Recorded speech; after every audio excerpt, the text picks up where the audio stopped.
Alright, it's a new year, 2013, and it's January, which means about 3 different kinds of films usually come out in January. You'll either get an Oscar-nominated or worthy film that was released in December but now comes out in January. That's what I look forward to. Or you get throwaway films. What I mean by a throwaway film is a film that Hollywood doesn't care about. They just throw it in January, and they're usually just disgusting pieces of crap. Or what I like to, since I like to be so optimistic and so positive, even about the crap, is that you'll get some sort of surprise. I love film, and it'd be so great to get more surprises in January.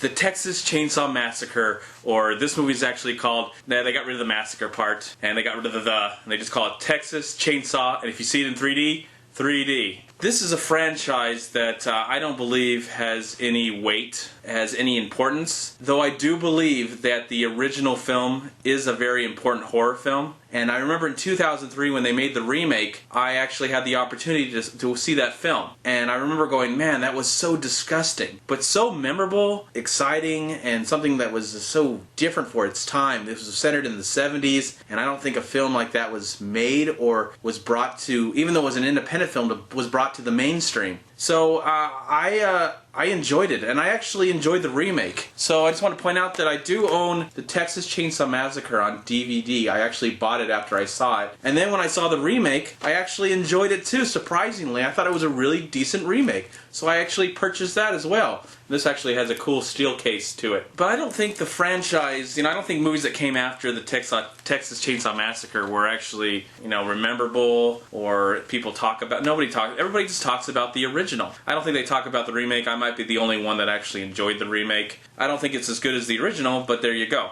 With this new film, this is a bona fide sequel, where the other one that came out in 2006 was a prequel, the 2003 was a remake. This is a bona fide sequel. And what this movie does is it cheats right in the beginning, because it shows you all these great memorable images from the original film. It kind of brought a tear to my eye, because I was like, this film is so iconic. It definitely is a cheap way of starting the film, because it gets you excited and you're like, oh, maybe something is going to happen here. Maybe I'm going to see something that is as important as the horror genre deserves. I did put a lot of, expectations just right there. I didn't have any expectations before seeing the films, but there were some expectations right in that moment. I just felt like, okay, maybe that stupid trailer that I saw a billion times, okay, maybe that doesn't exist anymore. We're actually going to get some sort of different film. That was a fake trailer, and now we're going to get the real movie. We meet the characters. Yes, they're cute, they're attractive, but they're nameless. I mean, they do have names, but who cares? Nobody remembers what their names are. So we do get to see the movie that we saw in the trailer, of course. There is no surprise. The girls are very pretty. That helps. They have really great assets, and I think that's why they were hired.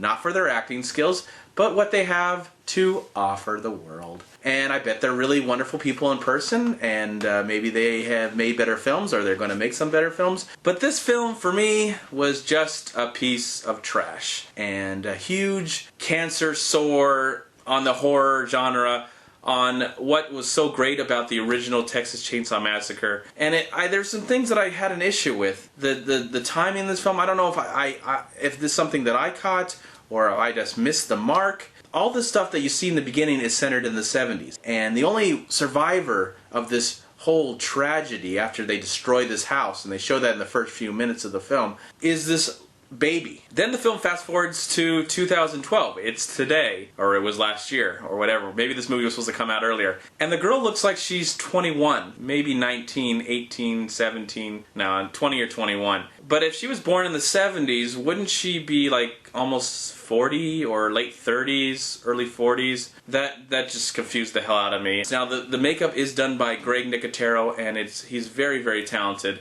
and it's shown. I mean, that's probably the small saving grace of this movie, is that the makeup was done by Greg Nicotero, and it looks gorgeous, and it's disgusting, and it looks real, and it shocked the hell out of me. But on a story level, on a character level, we're not given anything to root for. There's no one to care about. This movie is one of the worst films of the year, and the year just got started. I did not enjoy this experience at all. This didn't scare me, it didn't excite me, it didn't move me in any kind of way. It did move me out of the door, and I should mention I saw it in 3D, and the 3D was crap. I'm gonna give Texas Chainsaw Without the Massacre 3D 1 star. Please like, comment, and subscribe to my channel.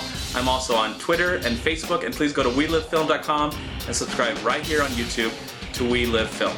It's a tough beat, but somebody's got it.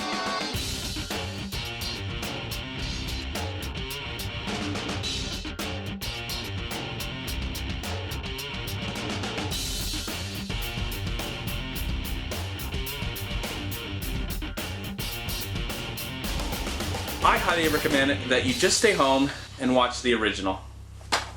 There you go. Stay home and watch this instead.